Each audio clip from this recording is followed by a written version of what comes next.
Thank you so much. Support you. Caring po. Thank you that I appreciate you and I love you. Thank you din for always supporting me on youth po. Thank you for sacrificing para makapag-basketball ako. Thank you po for that. My advice to them is always play hard, always give your best, and pray to God. Happy Father's Day, Dad. Bumabati po ako na sa lahat ng mga haligi ng tahanan. Happy Father's Day sa ating lahat. Naway patuloy po tayong maging inspirasyon at lakas ng ating mga pamilya. Ang bawat suntok, hamon sa buhay at tagumpay ay inaalay ko sa aking pamilya. Happy Father's Day, Daddy! We miss you. Thank you for everything you've done for us. We're going to be here now. Thank you for always supporting us and guiding us. We love you so much and we hope you have the best day. We love you! Happy Father's Day, Daddy. Thank you for everything you've done for us. For me, you are my hero, my inspiration, and my motivation. I love you, and I'm always here for you. Boxing's legendary and only 8-division champion of the world, introducing the one and only Manny Pacman Pacquiao! Ako si Manny Pacquiao, muling bumabati ng Happy Father's Day sa inyong lahat, mga kaliga. Para sa ama ng Junior MPBL at sa lahat ng mga tatay, Together with Junior MPBL, we celebrate you. Happy Father's Day! Ito ang Junior MPBL, ang liga ng bawat batang Pilipino. Maraming salamat po sa inyong lahat.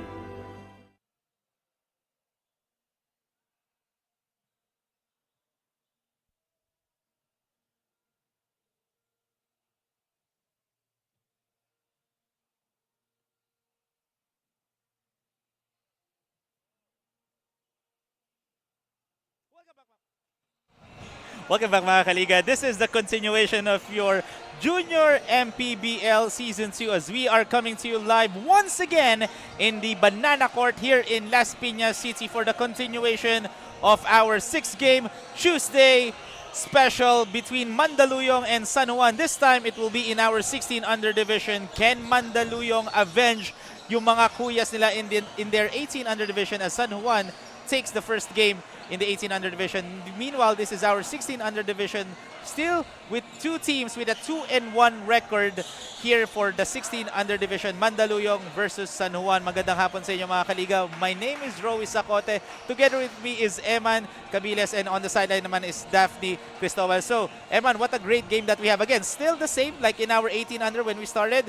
2-1 record. This is our 16 under division naman. Still with 2-1 record. Right. Three teams in the North Division have 2-1 records. They're actually tied up from 4th to 6th. San Juan, Marikina, Yes. and then Mandaluyong.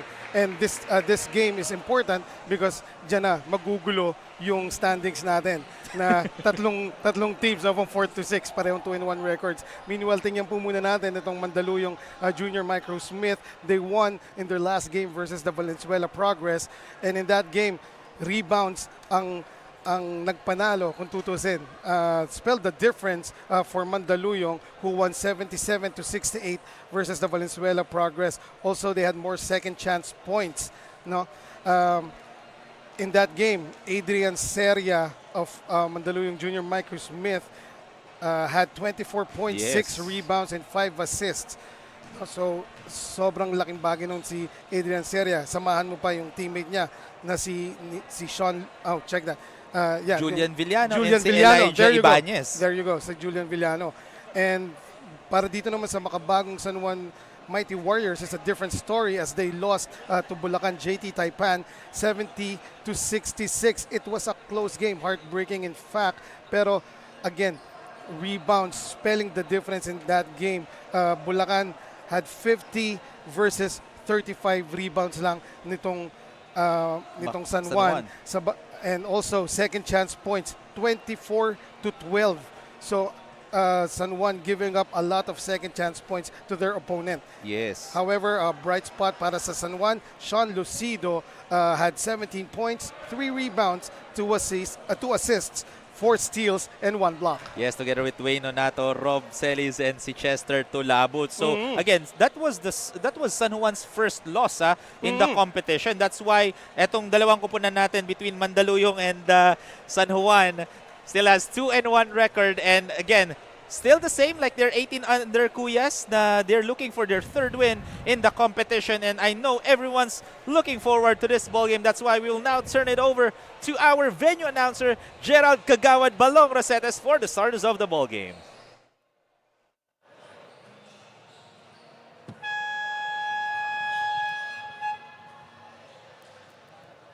Good afternoon, basketball fans of Junior MPBL, and welcome to Banana Court, Las Piñas City.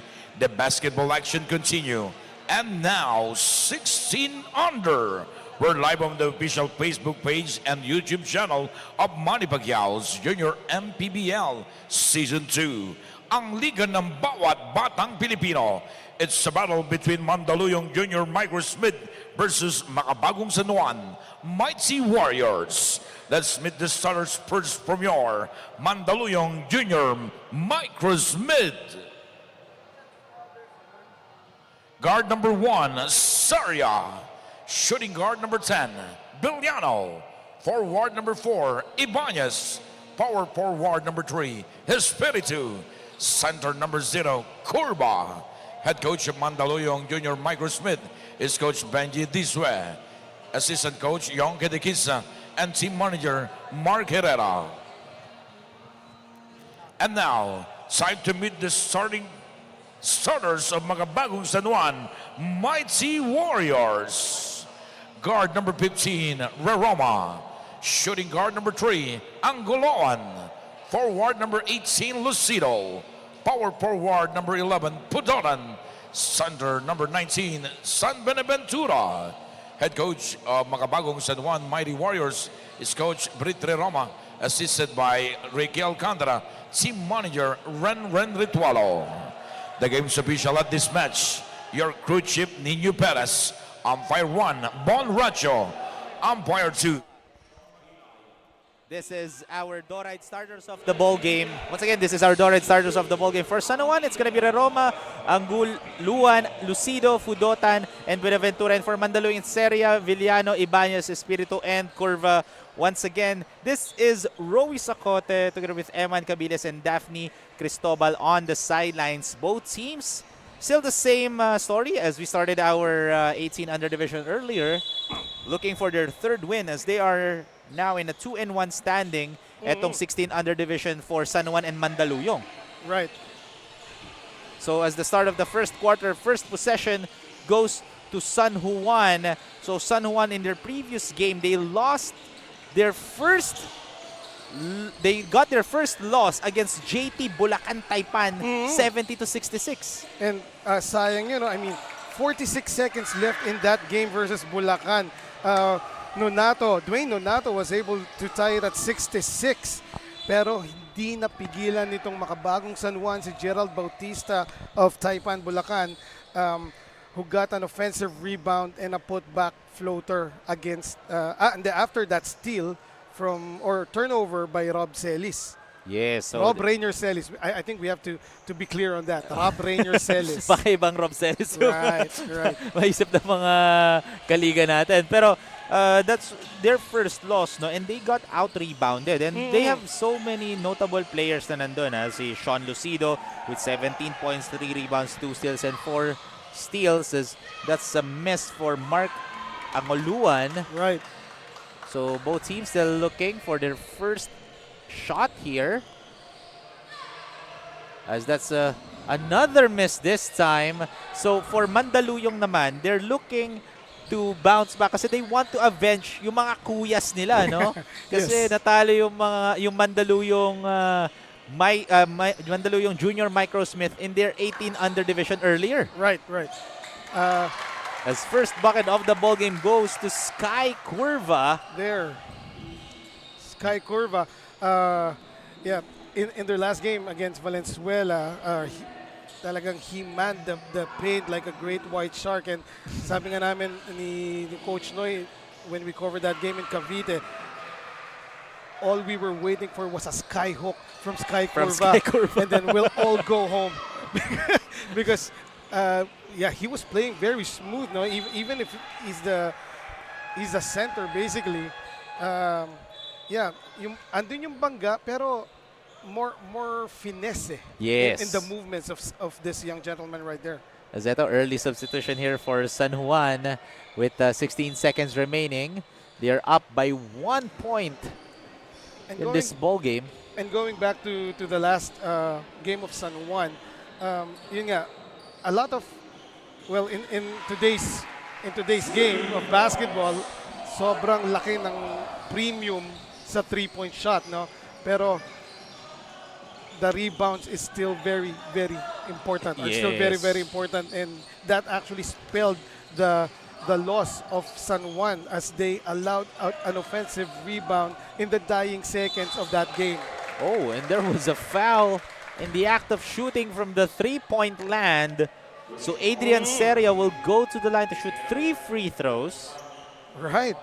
Adrian Seria in their last game actually played above his average. He had 24 points, 6 rebounds, and 5 assists. He averages 19 points a game para dito sa Mandaluyong. Pero yun nga, also 2 assists, no? Pero in their last game, he had 5 assists and 24 points. And eto pa, for a guard, no?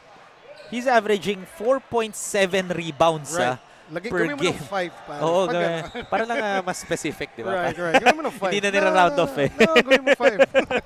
Pero yun good nga, for the again, kids. Again, for a small guard, no? He can garner those rebounds. It just shows that there is an extra effort. Exactly. And well, at least in their last game sa Cavite, all 3 teams of Mandaluyong Junior Microsmith, talagang nakita na we were in awe of their extra effort na sinasabi mo.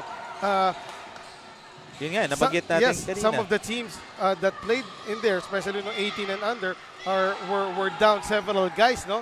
Pero because of their extra effort, they won all 3 of their games in Cavite City. Pero and yun yung effort na yun, yung energy na yun, that was what was lacking in the last game that we just covered in the 18 under division. Yes, so let's see if ano ang natutunan ng mga bunso. As that was an end 1 play. Right. Well, hindi pa bunso, middle child pa lang. Oh, middle child pa pala. Pero bunso ng 18 under, di ba? Okay. Pwede pa rin, di ba? Pasok pa rin.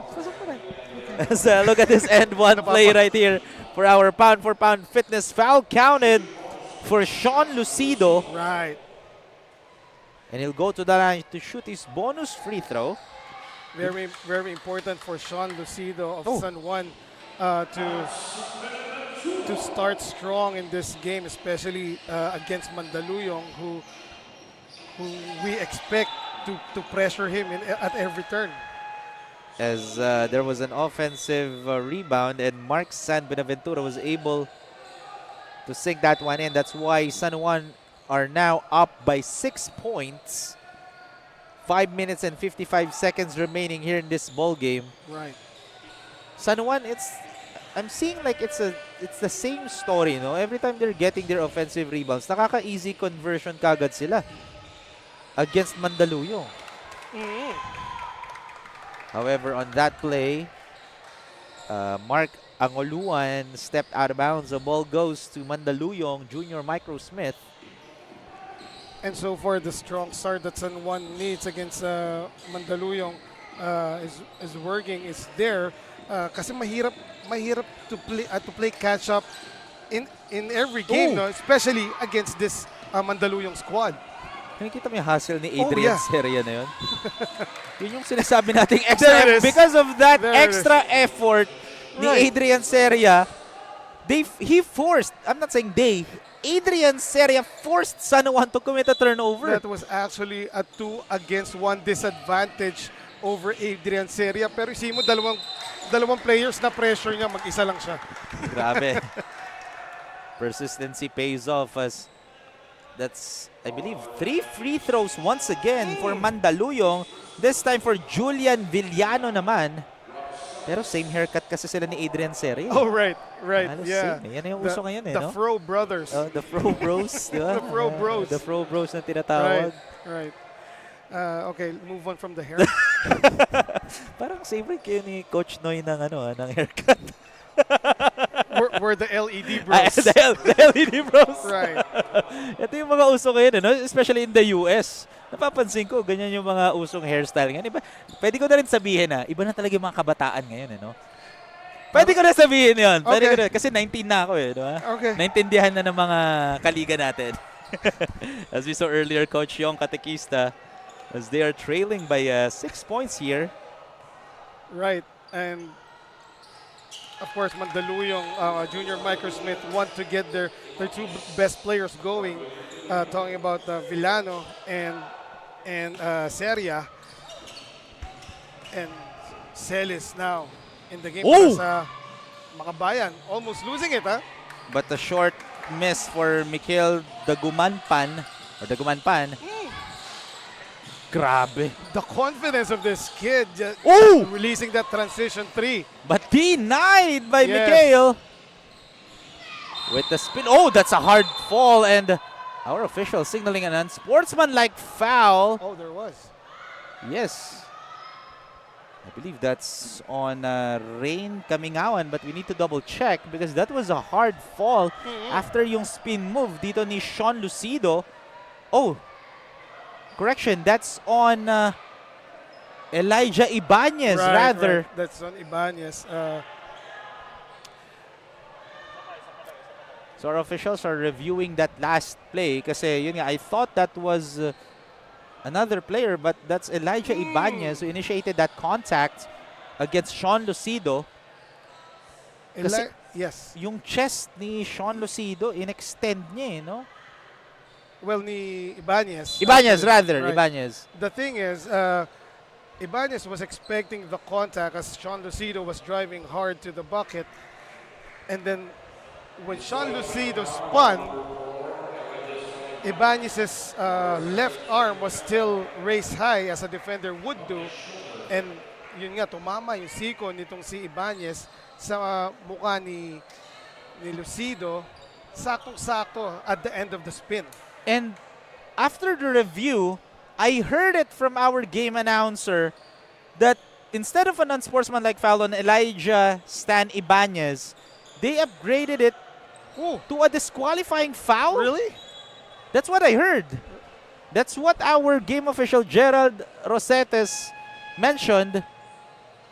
Well, we have, I guess it is, as Ibanez is now gathering his stuff. Yeah, so he needs to be escorted out of the playing court. And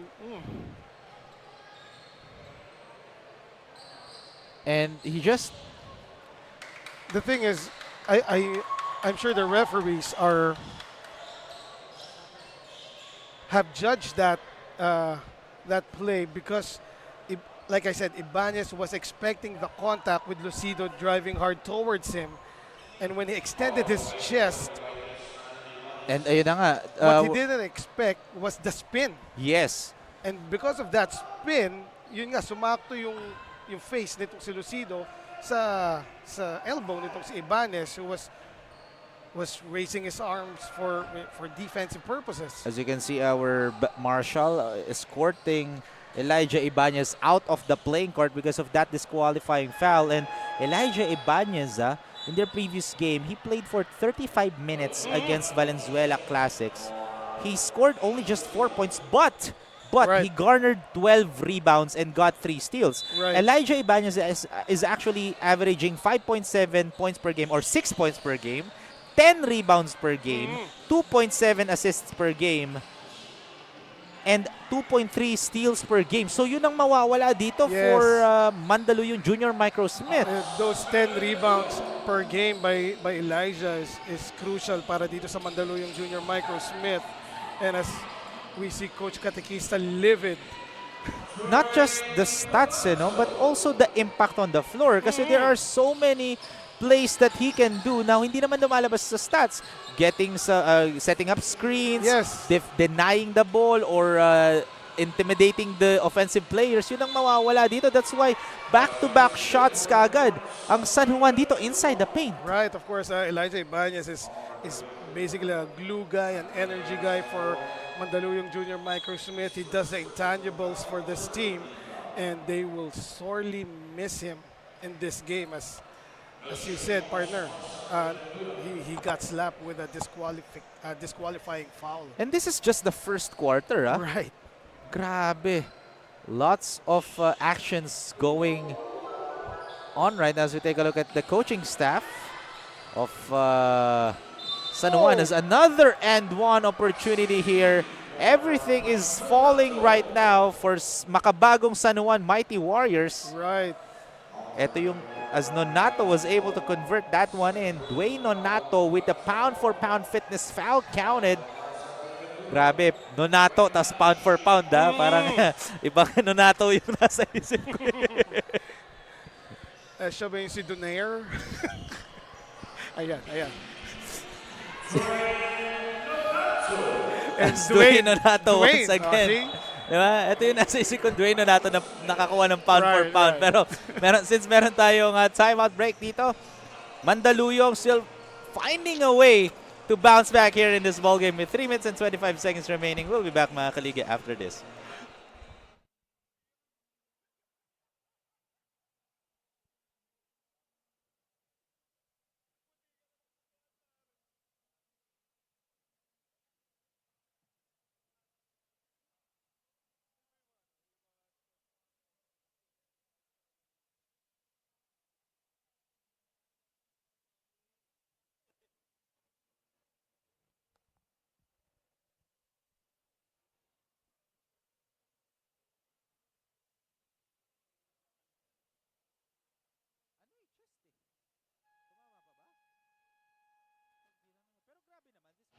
With both coaches competing against each other once again, Coach Yong told me that they really have to triple their defense. You know what, when I spoke to him earlier, I just felt the frustration and disappointment on what happened during the 18 under. So as a result, sabi niya sa akin, he doesn't want the same history to happen one more time. He even pointed out two things. First ay yung kanilang pag-stick sa sistema dito sa 16 under, dapat pakinggan lang nila kung anong tong sinasabi ni Coach Yong. And second is to stay focused here on this match. Nothing more, nothing else. That's all for now. Back to you guys. And especially with the loss of Elijah Ibanez, as that's an end one play once again for San Juan. Going back to what Daphne just mentioned earlier, especially gusto nilang bumawi sa mga kuyas nila. As we take a look at this, another pound for pound fitness and one again. Grabe, pound for pound talaga. Kinukuha na ni Nonato lahat ni Dwayne Nonato, and that time more like Dwayne Wade. Dwayne Wade. With that the flash. That quick first step, the absorbing that impact sa air and still finishing with the outstretched layup. Yes. And now a 20-point lead in favor of San Juan. And this is just the first quarter. Microsmith needs to find a way here against San Juan. Again, so far when I spoke with Coach Yong earlier before this game, they're 16 under. Kulang-kulang pa rin sila. Right. And now, one of their key players is out of the ball game. Yes, and going back to the report of Daphne, sabi nga ni Daphne, sabi nung ni Coach Yong, dapat triplehin yung effort sa depensa. And that is what exactly Mandaluyong needs to get back into this game. Pero ang nangyayari, grabe ang depensa ng San Juan dito. Right. I thought that's a block, pero our officials had a better angle. That's why he blew his whistle. Well, I thought it was a travel at first. I guess it was just an awkward Pinoy step. Yes. And some substitutions here for Coach Brit Roma as another tall guy. Ito si Goodwin Toring will be checking in. Again, for 16 under. Grabe yung height ng batang to, ha? And it doesn't look 16. Yes. Parang gusto ko nga Seems magkuya like 15 pa lang. Akala ko. Or kaka 15 pa lang. Batang-bata pa. It just shows na grabe yung pag-develop ng mga players dito. Not just for San Juan, but the entire players or coaching staff ng mga sumasali dito sa Junior MPBL. Again, we are finding the hidden gem talents as a 3-point bomb for Julian Villano finally. Julian Villano, his team needs him, really needs him in this game right now as they are down by a huge margin. And I thought that's gonna go in, but offensive rebound for Mandaluyong. That's rejected! Access denied for Mikel Dagumanpan. Grabe. You mentioned Julian Villano earlier, no? Actually, he scored 24 points in their previous game. As we take a look at this replay right here, huge rejection for Mikel Dagumanpan. 23 points rather. Julian Villano scored 23 points, 6 rebounds, and 2 steals. However, he turned the ball over 7 times. As that's a huge block. Right. From Yakov Errol Espiritu. Yes. Yeah, Yakov really great timing on that block as look at the disparity on height, no, between him and yes, yung big guy, ito si Goodwin Toring. Si Toring. However, still the defense of Mandaluyong Junior Microsmith pretty much in question here as they're allowing San Juan, the Makabagong San Juan, just anything on offense, no? Whatever San Juan wants. And eto, nasa penalty na ang both teams. So, 2 free throws kagad dito for Mandaluyong Junior Microsmith. And you mentioned earlier, no, Coach Mark Herrera of Mandaluyong Junior Microsmith. And nabanggit mo rin yung Kenzel basketball club nila. Diba? So may nagpapa-shoutout kasi dito. Nagpapa-shoutout. Siyempre, ang isa sa mga coaches ng Kenzel, walang iba kundi si Ashley Matimtim. Shoutout kay Coach Ashley na nanonood ngayon. Nagpapa-shoutout siya. Siyempre, masarap manood ng Junior MPBL. Alam mo kung paano? If you're eating Don Benitos. Right. Diba? Speaking of eating, Babad, 2 consecutive blocks on the same guy. Yes. Binalik at pinakain yung ball. Enka, kumbaga. Right. In today's generation. Enka. But on the defensive end. Oh, defensive end. Kasi usually, ano yun pag you're putting someone on an island, di ba? Right. Pero ito, 8 seconds remaining. Another hard drop this time for 2 players. Itong si Rob Celis and Andre Gamboa. Rob Rainier Celis just driving hard to the bucket there against a taller defender, and Andre Gamboa. But bodies entangled in mid-air, no, and causing that awkward fall for both players. Pero buti na lang, bata pa sila. Yes. They just stood up right away, and now Rob Rainier Celis at the line. As Toring was able to convert that shot.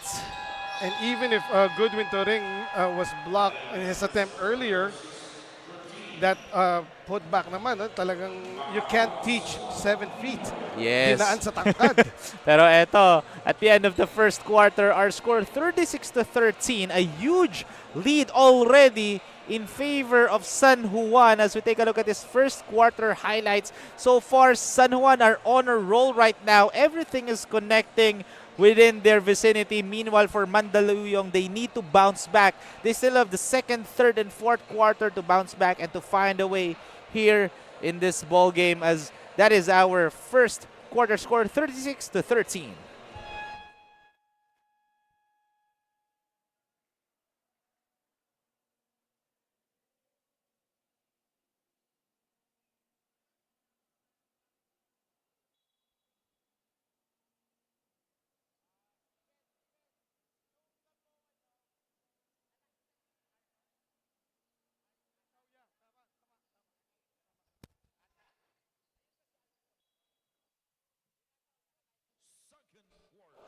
This is the start of the second quarter. 36-13 is the score.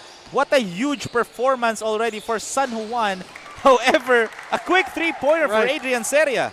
And Adrian Seria, again, making his presence felt at the start of a quarter. He was he had a good start in the first, pero he seemed to have laid low, no, in place of itong si Villano who took over the scoring cudgels. However, si Villano, Villano's scores is not enough as they are down right now by 20 points. And in the first quarter, partner, no, we were talking about defense earlier. Yes. And we said that itong depensa ng Mandaluyong is at best questionable. They allowed San Juan to shoot a very high 60% from the field. Tapos ito naman, depensa ng San Juan only limited Mandaluyong to a low 26%. Grabe. So ang layo ng difference sa field goal percentage itong dalawang koponan. More than doubled no, Right. in favor of San Juan. Oh! Oh my goodness! Rob Celis Wow. smooth like butter. Like a criminal undercover? But well, like the other Rob Celis okay. in the paint with that stretch finish, no? Yes, and let's see. Thought about it and airballs the shot for Cersei's Miyagar. Yagar, yes. It's one of the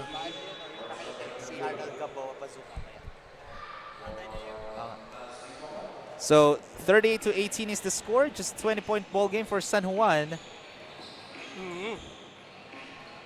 And going back to some of the first quarter stats, partner, in the rebound battle, of course, because of better defense, San Juan ahead 17-12 laban dito sa Mandaluyong. And so far, during this ball game, yun ang kailangan i-adjust pa ng Mandaluyong. They need to find a cure to what's happening right now kasi San Juan talaga is on a roll. Right. That's 2 free throws here for Julian Villano. As we take a look, a PBA legend is on the floor. Arnold Gamboa on your screens right now, supporting his kid, Andre Clarence Gamboa, playing in Mandaluyong. A legend. Kanina si Renren Ritual. Well, nasa coaching staff pa rin naman siya ng San Juan ngayon eh. Actually, the manager. Oh, team manager. Si Carlos Sharma as, and one play. And yes, that is where Makabagong San Juan is making a living and basically the reason why they have a 20-point lead right now. Look at the patience right there for Mark San Benaventura, waiting for the perfect opportunity to convert that and one play. And Makabagong San Juan just getting what they want, especially from inside the paint. They have an 18-point advantage so far. Well, now a 20-point advantage inside in points in the paint over Mandaluyong right now. 41-20 is the score. 7 minutes and 28 seconds remaining. And grabe, San Juan are doing a phenomenal job defensively. Yes. And that's led to some shots just like that. From defense to offense, etong San Juan. That was almost too easy. The last bucket by Makabagong San Juan and another steal. Mandaluyong right now, partner, just too much dribbling on the part of their backcourt. They need to find a way on how to break the press defense dito, no, ng San Juan. And of course, the best way to break a press is crisp and quick passing, not really dribbling, partner. And that's what Mandaluyong is not doing right now. That's why they are turning the ball over for like 3 consecutive possessions already. There's some substitutions here for Mandaluyong as Coach Yong Katekista mixing and matching his players right now with the absence of Elijah Ibanez. And as we mentioned, Elijah Ibanez is an energy guy para dito sa Mandaluyong squad. And after his disqualification foul, parang nawala yung parang na-low-bat bigla itong Mandaluyong, partner, no? And San Juan is taking advantage of that absence, no, ni Ibanez. Parang nadagdagan pa yung energy ng San Juan, lalo na sa defensive end. And then nangyari pa kasi during the first quarter pa eh. Right, In the first quarter, the opening quarter of this ball game, doon pa nagkaroon ng disqualifying foul, yung energy guy Yes. ng Mandaluyong. And you remember, before he went out, talking about Elijah Ibanez, hindi pa ganun kalaki yung lamang eh. Yes. And then now, Mandaluyong is down 26 after that three. And so far, it has been a mayhem in terms of crossing the ball for Mandaluyong. That's why San Juan is capitalizing all of those turnovers kagad. From turnovers to points kagad eh. Right, again, too easy on that last bucket by San Juan, courtesy of Lucido. And that time naman, Sky Curva was able to sink that one in. Able to get his own miss. Yeah, last 4 points nitong Mandaluyong Junior Microsmith coming from Sky. 4 minutes and 45 seconds remaining. A three-point shot is good for Sean Lucido. Again, because of that because they're lacking in efforts on the defensive end, talking about the Mandaluyong Junior Microsmith, the offensive rhythm of this Makabagong San Juan squad has been, well, on point. Yes, pero syempre, speaking of on point, we have a second quarter report from our courtside reporter, Daphne Cristobal. Daphne? You know what, Rowie and Eman, for the Mighty Warriors, they want to be at their best, making sure there will always be respect in every game. Coach Britt trusts this lineup that they will always be selfless and dapat i-ensure nila na lahat ay magiging involved sa larong ito. And so far, I'd say it's being executed by Team San Juan. Gentlemen. Thank you very much, Daphne. While Daphne is reporting her second quarter report, we are looking at Coach Britt Roma and Steve Howe having fun right now. Why not? They are up by a huge margin, 29 points already. And this is just the first half, or we are not yet done with the first half.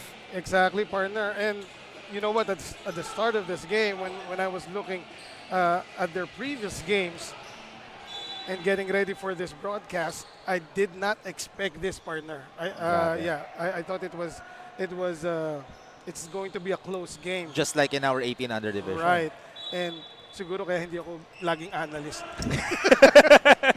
Kasi dahil sablay. Hindi naman. Kasi actually ako rin, we're expecting. Right. I'm also expecting a tight ball game kasi again, both teams are 2-1. Yes. Mandaluyong, they started out with a loss here in the tournament, losing to Antipolo JY Titans.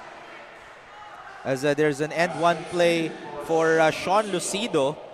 And going back to Mandaluyong, after their first loss, as we take a look at this pound for pound foul counted, what a shot! Looking like Kevin Durant on that last play, partner. Yung one-legged fadeaway shot niya. Yeah, awkward din, pero yeah, was able to go through to get that bucket. Even ang daming sumuntot sa braso niya. Yes, as Andre Clarence Gambo will be checking in for Yakov Errol Espiritu. Let's see as he is able to sink that one in. So 56-24 is the score. 32-point ball game. What a run for San Juan. You know what, partner? It's probably right now, no, with this huge margin staring down Mandaluyong. It's probably good for these young gentlemen na wala si Coach Mark Herrera. Otherwise, yeah, the colorful knowing Coach Mark Herrera. Right. Pumasok sa mga mics natin yan. Ang lapit pa naman natin sa bench nila. And again, for these kids, this is basketball is a game of fronts, and with this kind of coverage, no, it's either you win or you learn. Right. You're gonna be learning after this game, no. Again, we still have ang haba pa. We still have 22 more minutes of action dito. So let's say in the second half, what Mandaluyong needs to do is don't look at the score na muna. Play basketball, make some stops, shoot some shots. And speaking of stops, travel call there against Makabayang San Juan, partner, on Mark Anguluan. And now they need to convert naman. After they made a fantastic stop, they need to make a run here. Easier said than done, pero that's still possible. Just play basketball the right way. Always look for open shots, as there was a holding foul on Lance Pudotan. Right now, partner, aside from that defensive intensity that Mandaluyong Junior Microsmith is known for, what's also missing is their ball movement, partner. And a 3-point shot for Adrian Seria. Right. And so far, as Adrian Sierra knocks down a 3, as I was saying, yung ball movement nitong Mandaluyong also questionable in this game. So far, they only have 6 assists. Wow. To the 14 itong Makabagong San Juan. So definitely San Juan moving the ball very well, just like that. Very unselfish play. Yes, they're distributing the ball really well here for San Juan. As opposed to 4 shots like that last attempt by Julian Villano. Yes, they are taking so much time, and every time they shoot the ball, contested pa.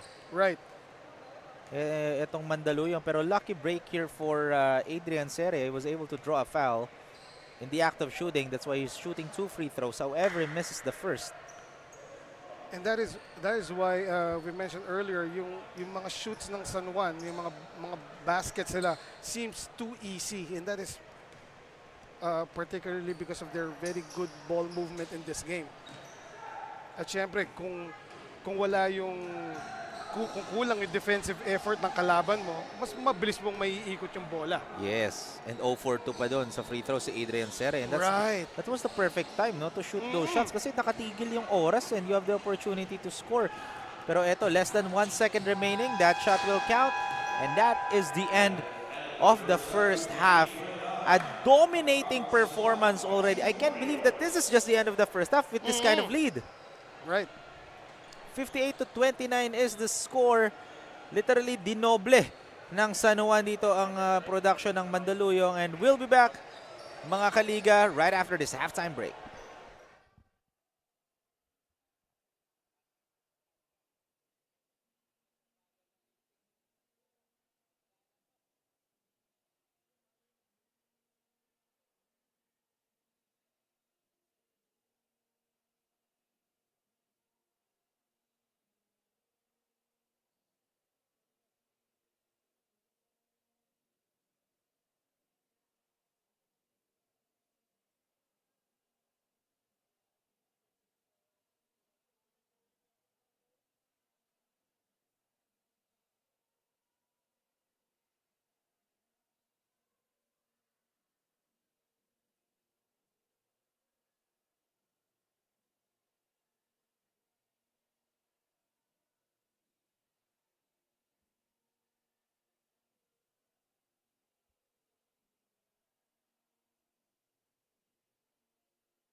Manny Pacquiao's Junior MPBL would like to thank Dorite Bola ng Pinoy, the first Pinoy basketball brand, Don Benitos, ang pambansang cassava, Nature Spring, #1 bottled water in the Philippines, Pound for Pound Fitness, Be Liga Ready, Jinky Skin, empowering women by redefining beauty, Pound Active, for quality sportswear, Wing Bowl, it's like coming home, Chris Jacob Collection, for affordable but quality daily perfumes.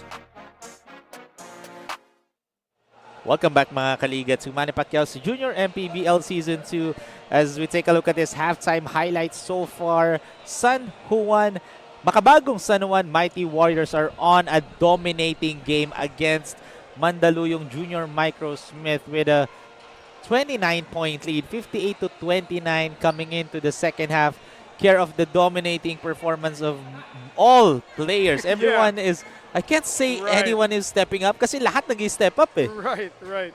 You have at least 3 players from Makabagong San Juan in double figures, partner. Eto, you mentioned already, it's San Buenaventura with 18, Nonato with 14, Lucido with 11.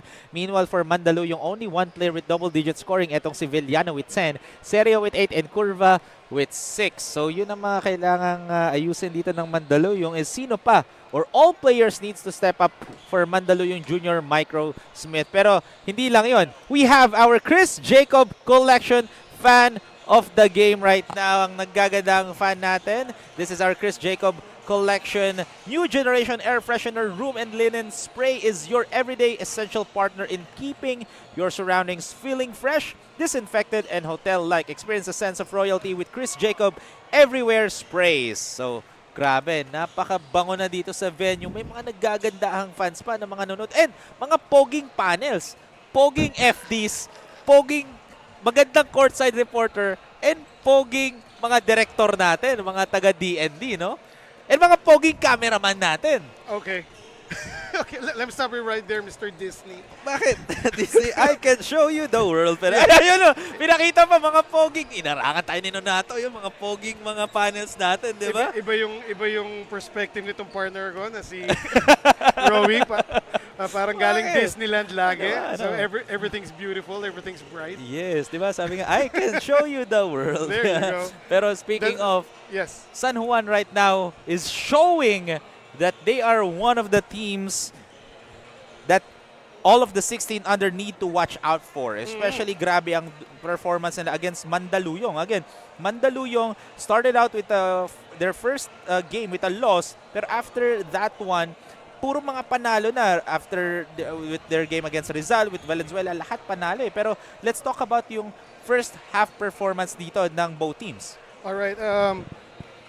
In the first half, sa field goal percentage pa lang, no? San Juan, of course, obviously leading, and they shot 52% from the field as opposed to 33% lang ng Mandaluyong. Pero ang pinaka-glaring stat line here, partner, is the points in the paint. 36 versus 10. Wow! Napakalaki ng disparity. Parang yun na halos yung lead eh. We can see it through this stat line. Points in the paint, as we've said earlier, time and again, the offense of San Juan seems like it's too easy. At ang questionable doon, of course, is the defense that Mandaluyong has been putting up, especially late in the first half. Well, they are getting a lot of points of turnovers because grabe rin yung pressure defense talaga dito ng San Juan. And yun nga, kanina pa natin pinag-uusapan for Mandaluyong naman, masyadong matagal yung bola sa kanila. Exactly. And they are not passing the ball even though na nakikita natin na naka-pressure defense itong San Juan. Pero let's see if what Coach Yong Katekista and Assistant Coach Benji Diswe has in store for us coming into the second half. That's right. As so far, still 58-29 is the score at the start of the second half. And ngayon, let's see if anong adjustments dito ang gagawin ng kupunan, especially for Mandaluyong Junior Microsmith. Again, that defensive possession by Mandaluyong Junior Microsmith, okay na sana as San Juan missed 2 shots, but they also had 2 offensive rebounds in 1 possession. Grabe. At the start pa Right, at the of start the of third the quarter. Kung kailan inaayos yung game plan nyo. And going back to the stat sheet, partner, no, sabi mo nga, points of turnovers, ang laki din ng disparity, 21-6 in favor of San Juan. And of course, itong ball movement ng makabagong San Juan Mighty Warriors, they already have 15 assists in this game as opposed to 7 by Mandaluyong. And what I want to do, or what I want to see rather, is mag-step up. Ito si Julian Villano, Adrian Seria, Andre Clarence Gamboa, and Circes Miagar. Right. Kasi again, Elijah Ibanez is out of the picture in this game because of his disqualifying foul in the first quarter. So those 4 players, they are actually the team leaders in terms of scoring. Julian Villano averaging 22 points, Adrian Seria 19 points, Andre Gamboa 6 points, Circes Miagar with 4 points. And right now, partner, no, like nang sinasabi ng mga coaches, madaming coaches nagsasabi, wala naman kaming problema sa opensa. Pero yung depensa ang kailangan namin patibayin. And yun ang kailangan ng Mandaluyong Junior Microsmith right now as Villano misses, or that was Seria, missing a 3-point try. Especially yung transition offense dito ng San Juan. As Mark San Buenaventura was able to clean that mess dito ni Goodwin Toring. Just getting that ball over the head of the opponent, no? Iba ng Kinuha. matangkad. Kinuha lang eh. That's right. Using his height and length on that last play. And speaking of it, yung sinasabi ko, stopping the transition offense dito ng San Juan. Rob Rainier Celis, again, off a turnover by Mandaluyong. And speaking of turnovers, ayun na naman ang isa. They're really over-dribbling since the first half, no? And they're still doing it right now, as opposed to moving the ball better. As 63-32 is the score. 7 minutes and 40 seconds remaining. And speaking of turnover, nakakommit ang turnover doon ng San Juan. Fortunate break para dito sa Mandaluyong. Turing wasn't able to handle the pass, and look at that drive. What a drive right there for Rain Kamingawan against Goodwin Toring and Mikel Dagumanpan. Those are two tall defenders, pero answering back with a shot of his own, etong si Celis. And right now, still Mandaluyong finding a light of hope here in this ball game. And it's really up, at this point, partner, it's really up to Adrian Seria and Julian Villano to put their team on their shoulders and carry them back into this game. They're still down by 31 points. Grabe. Pero eto, this is the perfect time to trim down the lead, to knock in those free throws every time they go to the charity stripe, sink in the shots. Kasi again, nakatigil ang oras and nakakascore kayo. As we take a look, head coach Yong Katekista. And shout out kay Daphne Cristobal for sa magagandang mga reports niya all throughout the game. Yun ang mga inaabangan ng ating mga kaliga, di ba? Speaking of Daphne, congratulations again sa ating summa cum laude. Ay, grabe! Newly graduate from the University of Santo Tomas. Ay, ibang klase pala. So proud to work with a summa cum laude right here. Ng UST, ah? Yes! Oh. Kasi di ba sa... That was just last week. Ah, okay. Yeah. Grabe, no? Summa cum laude na courtside reporter. Right, your parents and of course your co-workers are so proud of you, Miss Daphne Cristobal. Ibang klase ka na, Miss Daphne Cristobal, ah. And look at that. Oh, great defense for San Juan. I believe that's a lucky break there for San Juan because there was no whistle. Kamingawan was actually fishing for a foul there, but the referee see right through it. And this time, an offensive foul was called. That time yun. Nakabingwit siya. Yun yung foul na nakuha niya. Right. Offensive foul. Nakabingwit si Rain Raver Kamingawan. And some substitutions here for Mandaluyong. As we have, yun nga, kakabanggit lang natin yung ating summa cum laude kanina. Right. She has her third quarter report. Let's turn it over to Miss Ma'am Daphne Cristobal. During the halftime, Coach Young commanded his men to challenge the shots of San Juan. They're talented, but the white shirts should be hustlers. Grabe kasi yung pinapamigay na bola nitong team Mandaluyong. Hinahanap ni Coach Young yung sipag to put up a good fight on this game as there was a big shift of body language when Piñas exited the playing court. Is it not yet too late for them? What do you think, Rowan Eman? Exactly. We've already talked about it earlier na nag-iba nga eh. Nagkaroon ng momentum shift at the first quarter alone, at the very start of the ball game, yung na disqualifying foul si Piñas that time. And yun nga, nakita rin natin yung body language kasi yun nga, we've already talked about this during the second quarter na he is one of the energy guy ng Mandaluyong, etong si Elijah Ibanez. That's right, nag-iba yung body language sa Mandaluyong. But of course, Mandaluyong has been known for other players to step up, no? And right now, they're still waiting for that player. As Sean Roma was able to knock that three-point shot. Sean Roma, of course, the son of head coach Brit Roma. Sabi pa niya sa dad niya, "Hey dad, look, boarding." Look at me, Dad. That was off the glass. Off the glass. Yung tres na yun ni Sean. Oh. And eto si Coach Britt, I've covered him play na rin. He's a yeah. clutch player. Oh, yeah. Coach Britt Roma, as Oh, in, yes. maliit na tao si Coach Britt. Pero pag nasa court, matigas. And may confidence. He's not afraid to drive. No. Even Yes. against much taller defenders. Defenders. And yeah, kita ko yun sa Facebook page ni Coach Britt before, yung kanyang Player of the Game awards in one league, no? Oo. And now, passing on the torch to his son, etong si Chandra Roma. Oh! And finally, that's a 3-point shot, this time for Victor Garcia. Pero yun nga, for Mandaluyong, they need to get some stops. That's a great shot. Pero speaking of stops, eto, nakakuha sila ng steal. Just heard you, partner. Kaya lang, counter steal by San Juan. And 2-on-1 break. Alley-oop. Oops! Munti ka na ipasa sa akin ang bola. Hindi na po ako 16. 17 na po ako. So, ewan ko bakit parang binibigay talaga sa atin yung bola. Mukha daw kasi tayong bata talaga. That was actually a good idea by an unselfish play by Makabagong San Juan. But I think that was number 13? Or, yes. Oh yeah, Mikael Dagumanpan. Wasn't lang ready for that alley-oop play. Great idea but poor execution. Pero 2 minutes and 25 seconds remaining here. Oh, almost a steal.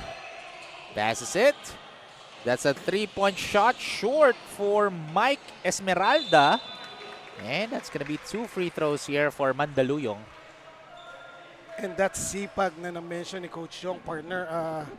Right now, the young gentleman on the floor for Mandaluyong is at least showing signs of it as they're getting offensive rebounds and getting deflections in their defensive possessions. Huh? Yes, and again, sipag talaga ang kailangan dito. Like what Daphne mentioned earlier, sipag kaya siya naging summa cum laude, di ba? Yun lang naman ang natutunan natin. Natatawa si Daphne sa gilid. Pero it just shows, again, basketball, maraming pwede mangyari. This is what we call bricks of the game. Right. Like what Coach Yong mentioned earlier during Daphne's report, if your energy guy got fouled out, parang may impact talaga siya. And it just shows that was a huge impact for Mandaluyong. That's why nagkaroon ng breakaway lead kaagad yung San Juan. Imagine, like what you mentioned, Eman, at the first quarter, that was a very close ball game. We were expecting a very close ball game. After lang talaga ng disqualifying foul, doon na nagsimula yung run dito ng San Juan. It was all downhill for Mandaluyong when Elijah Ibanez was slapped with a disqualifying foul. At itong San Juan naman, ang makabagong San Juan Mighty Warriors getting whatever they want in their offense, no? And they are capitalizing everything right now. Their misses ng Mandaluyong and mga turnovers ng Mandaluyong, automatic, they're converting it into points. Right now, partner, Coach Yong is fielding in second and third stringers para dito sa Mandaluyong, looking for, I think, to infuse energy if meron pa. And why not? We still have 10 more minutes of action after the third quarter. Oh, nice no-look pass to Sean Lucido. That is the Celis-Lucido connection. Celis driving like a freight train inside and drawing the attention of the defense and then just dropping it to Lucido at the last second. Actually, that was a highlight play. Ganda ng pasa na yun ni Celis. Pero this time naman answering back with their own two-pointer etong Mandaluyong. And right now with the small lineup, basically on the backcourt nitong Mandaluyong, Celis will have a field day just like this one. Oh my goodness. Look at that drive by Celis. We need to take into consideration na mga 16 under tong mga to. And of course, Rob Ranger Celis, especially in the last play, looking like a man amongst boys. Alam niya, wala makakapigil sa kanya pag drumive siya sa gitna. And Rob Rainier Celis averaging 18 points per game, 5.3 rebounds per game, 2.7 assists per game, and 2 steals per game. In their previous game against JT Bulacan, when they lost just by 4 points, Rob Celis actually scored 12.6 rebounds, 2 assists, 2 steals. However, he turned the ball over Yun. 3 times. And the last turnover that may have cost them the game was from him. But that does not matter. That's all in the past. At ngayon, bumabawi na itong si Rob Rainier Celis. Masasabi natin for Coach Britrero, mabawing-bawi. Oh, yes. Ang Definitely. makabagong San Juan yung nakita natin ngayon, right. no? Dominating this game. Oh, there was a warning for delaying the game for Chase Cuevas, if I'm not mistaken. Or, yes, that is on Chase Cuevas. Getting too close to the inbounder. And that is the end of the third quarter. Still, a 30-point lead here for Makabagong San Juan Mighty Warriors against Mandaluyong. So far, the third quarter highlights, hindi na bumalik ang lamang dito sa Mandaluyong. They are not even able to trim the lead to single digits here in the third quarter. So far, Mandaluyong Junior Microsmith coming into the fourth and final quarter. They need a miracle here. Meanwhile, Makabagong San Juan Mighty Warriors are in the driver's seat with a 30-point lead, ending the third quarter 77-47.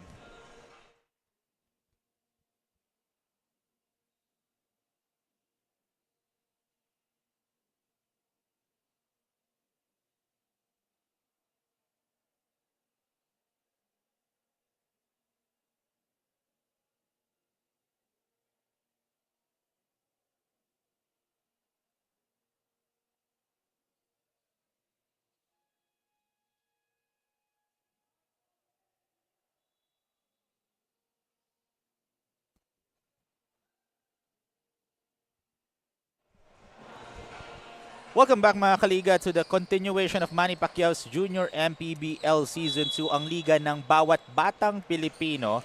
Live inside the Banana Court here in Las Piñas, as this is the start of the fourth and final quarter in our 16 under division. Mandaluyong Junior Microsmith trailing in this ball game by 30 points against Makabagong San Juan Mighty Warriors, headed by Coach Brit Reroma and Assistant Coach Mark Alcantara. So ang laki na ng lamang dito ng San Juan in their 16 under division. That's right, partner. And in the last 3 quarters of play, San Juan shooting a very high 51% from the field. And kahit pa paano nag-improve din yung field goal ng Mandaluyong. They have shot 37 from the field. However, yung pa rin, points of turnovers, 23-10. Napakalaki ng disparity. And of course, yung we've pointed it out, the ball movement of both teams. San Juan has 18 assists as opposed to 11 ng Mandaluyong. And what surprises me is even though grabe ang, well, that was a good pass by Celis. Even though na grabe yung steals dito, ang dami na ng mga steals dito ng San Juan, 18 turnovers lang ang nakomit dito ng Mandaluyong compared to San Juan's 12 turnovers. So 6 lang ang difference.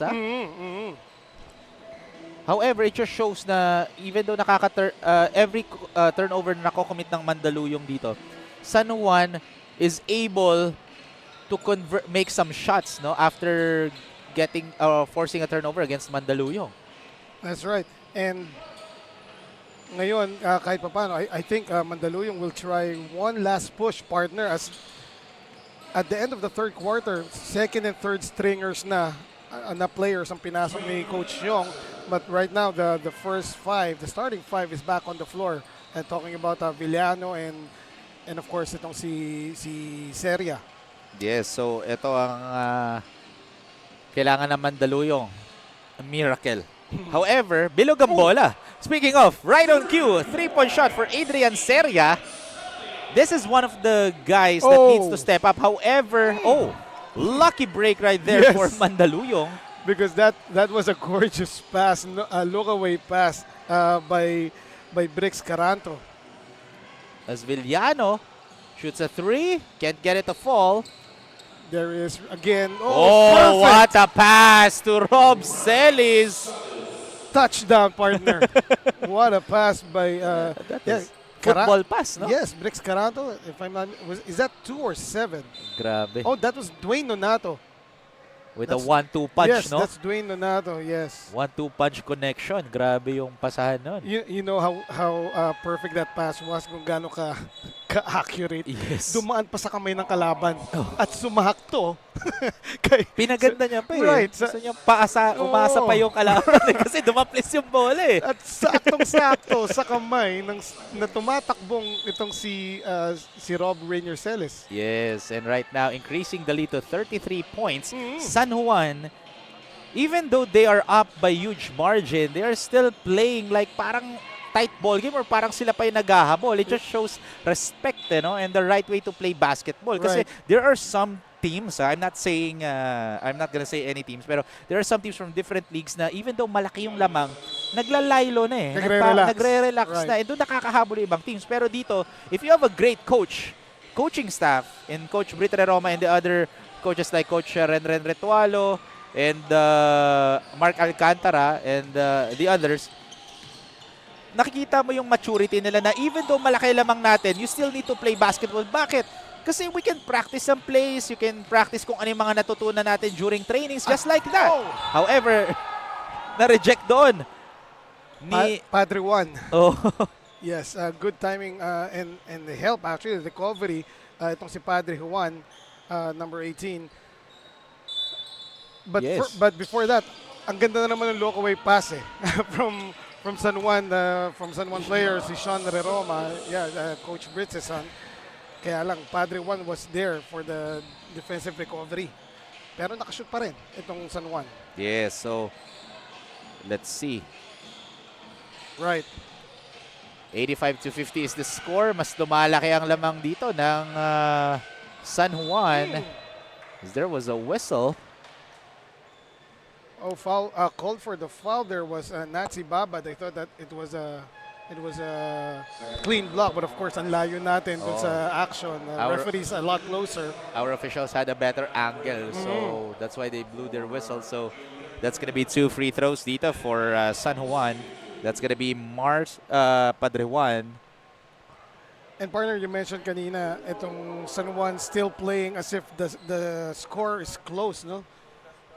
And of course, knowing Coach Brit Roma, he does not let up. Yes. And you also mentioned, practice.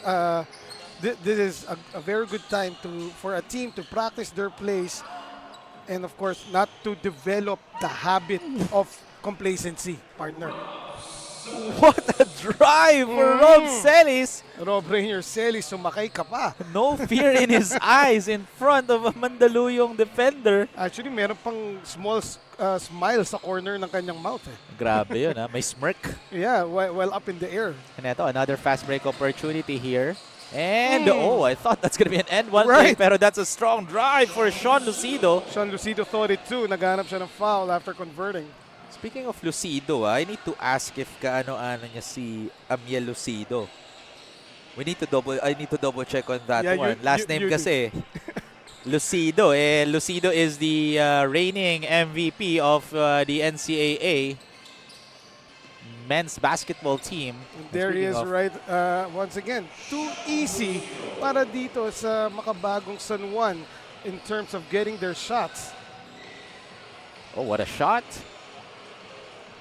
Offensive rebound. Tapikan ang bola, pero here comes San Juan once again with less than 5 minutes of action here. Almost double na ang lamang dito ng San Juan. Yes, Makabagong San Juan, 9 points away to go over that century mark, no? Yes, as Roma, they're still looking for wide open shots. Those are quality shots. Imagine, ito na nga yung sinasabi natin, they're now practicing their chemistry na, no? Ang daming wide open opportunities on that single play, ha? Right, and another 3 was knocked down, that time by Mark Anguluan. 94-52 is the score. Meanwhile, answering back with the three-pointer of his own for Adrian Seria.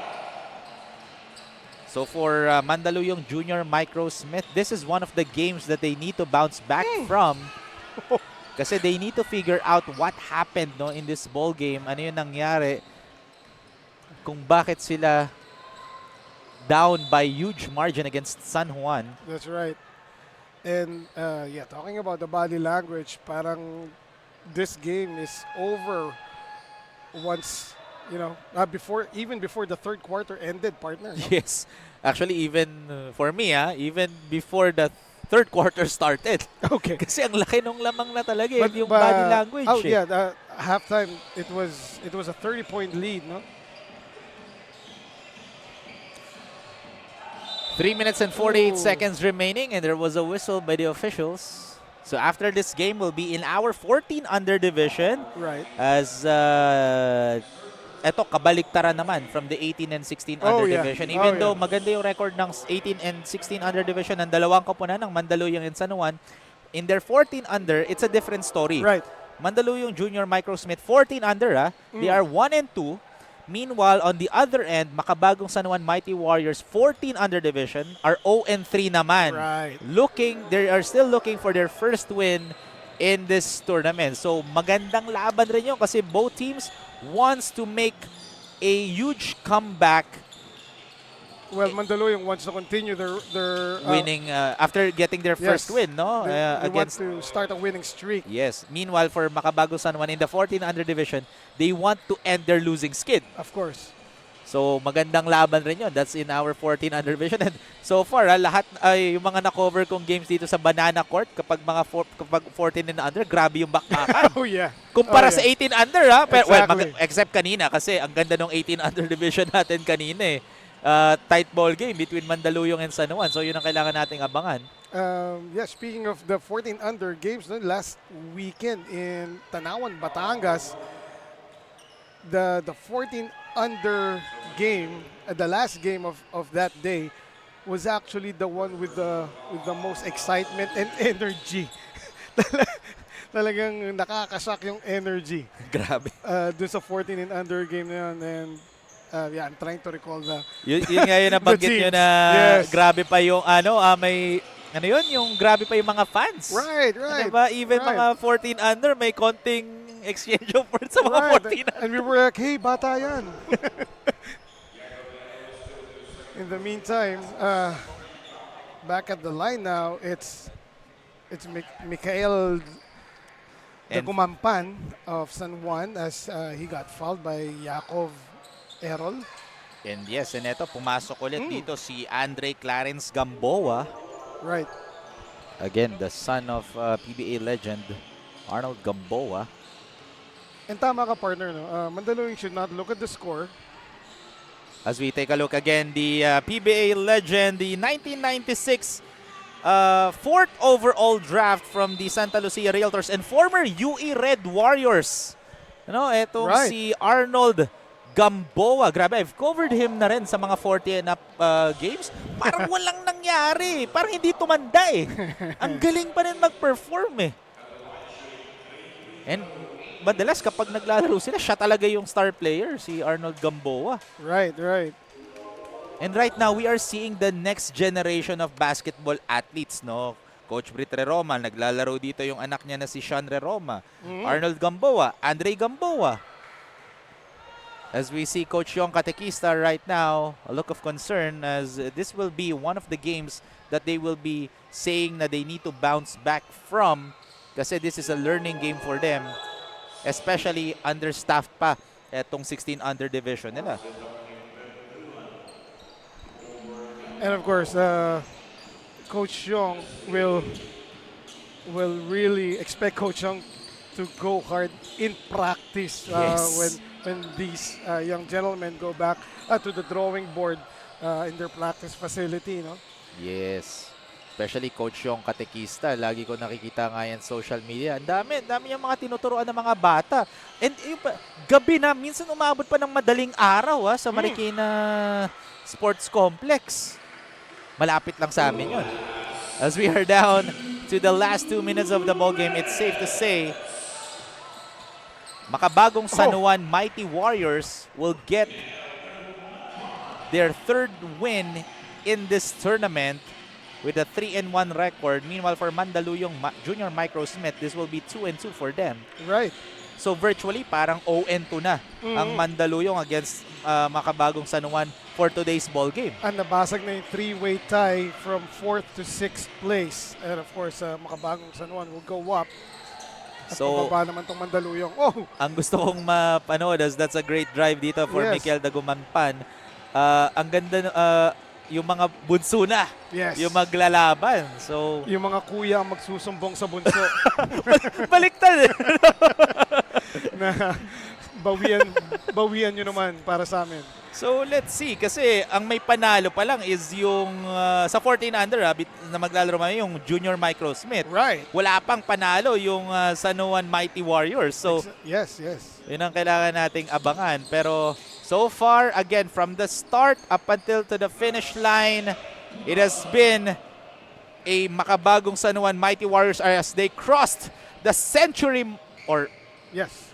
they crossed Yes, the they did. century mark, Yes, 101 to 61. Yes. And yeah, it is now a drill Yes. Actually, parang drill session Yung, for Makabagong San Juan Mighty Warriors. They pulled out their starters already, and now a 40-point lead here with 12 seconds remaining. What a phenomenal game for Makabagong San Juan after losing their last game against JT Bulacan Taipan. Right. It just shows that Coach Brit Roma and the entire coaching staff did their homework coming into this ball game, getting a 40-point win, 103 to 63 against Mandaluyong Junior Microsmith, getting their third win dito for San Juan. Meanwhile, for Mandaluyong Junior Microsmith, back to the drawing board here after losing their first game, winning their second and third game, natalo sila sa kanilang fourth game with a huge margin, this time against San Juan. that's right. So, And yeah, in this game talagang it's just a beat down. Yes. Laban dito sa Mandaluyong Junior Microsmith as Makabagong San Juan Mighty Warriors took them to school, no? And it's a 40-point lead, 103-63 in all of the stat lines. Except for the turnovers, dun lang lumamang ang Mandaluyong. Yeah. yun ang lamang na ayaw mong, yun Right. yung stat na ayaw mong ikaw yung Yes. lumamang eh. Kasi Sa'yo na sana. yun yung kailangan mong bawasan eh. Pero However, sadly, yes, Mandaluyong just got a beat down here from their Yes. crosstown rivals. so let's see but the question is naman, sino ang ating Don Benito's player of the game, as we will turn it over kay Ma'am Daphne Cristobal to see if sino ang ating Don Benito's best player of the game. Ma'am Daphne? 23 points, 10 rebounds, a double-double performance for Mark Buenaventura, our player of the game. Congratulations to you and your team. Parang naging easy win ito para sa inyo. Pero pwede mo bang ibahagi sa amin, ano muna yung mga mahirap na pinagdaanan nyo bago makuha itong panalo na to? Yun lang po, all hard lang po kami sa training and nakinig lang po kay coach and sumunod lang po sa sistema ng laro po. Yun lang po. Mark, for sure, maraming mga nanonood sa'yo. Ito na yung chance mo para bigyan sila ng shoutout. Ayun nga po yung mga teammate ko, sila Rob Celis, si Dwayne Nonato, si Shanre Roma, tas yung si Tita Saibil, si Coach Brit, tas yung pamilya ko po sa Bicol and sa Nueva Ecija po, and yung si Engineer Jaime po, yung tito ko po, and pati po yung tito po sa Saudi, si Tita Ernie Rosales po. Yun lang po. Once again, congratulations to you at syempre sa Team San Juan. Pasalamat din tayo sa Don Benitos for providing our player of the game, this Filipino delicacy. Don Benitos, ang pambansang kasaba. Back to you guys. Again, that is Mark San Buenaventura with a double-double performance leading to our Don Benito's player of the game after a huge win against Mandaluyong in our 16 under division. But coming up is our 14 under division between Mandaluyong Microsmith and San Juan Mighty Warriors. Once again, my name is Rowy Sacote together with Miss Eman Cabiles and Daphne Cristobal, and to the entire hardworking men and women behind Manny Pacquiao's Junior MPBL Season 2. We'll see you guys in our next game. Peace! Liga ng